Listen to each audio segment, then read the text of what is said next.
नवी मुंबईत बेलापूर ते नेरूळ पर्यंत वाहतूक कोंडी निर्माण झाली आहे। सायन पनवेल मार्गावर मोठी वाहतूक कोंडी पाहायला मिळते। नवी मुंबईत वाहनांच्या लांबच लांब रांगा लागलेल्या आहेत, तर रविवारचा दिवस असल्याने अनेक नागरिक घराबाहेर पडलेले आहेत, तर प्रवाशांना वाहतूक कोंडीचा सामना करावा लागतोय। हे दृश्य आपण बघतोय। नवी मुंबई बेलापूर ते नेरूळ पर्यंत वाहतूक कोंडी निर्माण झालेली आहे। वाहनांच्या लांबच लांब रांगा लागलेल्या आहेत। खरं तर नवी मुंबईत वाहतूक कोंडी निर्माण झाल्यामुळे नागरिकांना अनेक समस्यांचा सामना करावा लागत आहे। थेट दृश्य आपण बघतोय। लोकशाहीच्या माध्यमातून सायन पनवेल मार्गावर वाहतूक कोंडी निर्माण झाली आहे।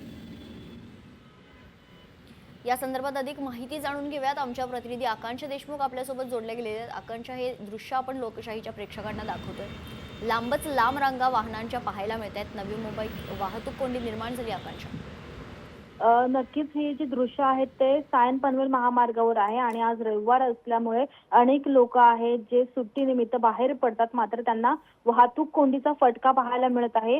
बेलापूर पासून ते नेरूळच्या एलपी पर्यंत ही मोठ्या प्रमाणात वाहतूक कोंडी आहे आणि तुम्ही पाहू शकता की वाहनांच्या लांबच लांब रांगा यामध्ये आपल्याला पाहायला मिळत आहे। रविवारचा दिवस असल्याने अनेक नागरिक आहेत जे घराबाहेर निघाले, मात्र वाहतूक कोंडीचा सामना त्यांना करावा लागलेला आहे आणि गेल्या अर्ध्या तासापासून ही वाहतूक कोंडी सध्या एलपी आणि बेलापूर या दरम्यान आहे। त्यामुळे वाहतूक पोलीस आहेत ते सध्या ही वाहतूक कोंडी नियंत्रणात आणण्यासाठी प्रयत्न सध्या करत आहेत।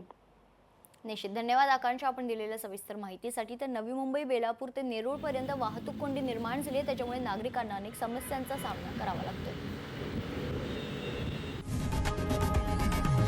लोकशाही मराठी ऐका, पहा, जागरूक रहा।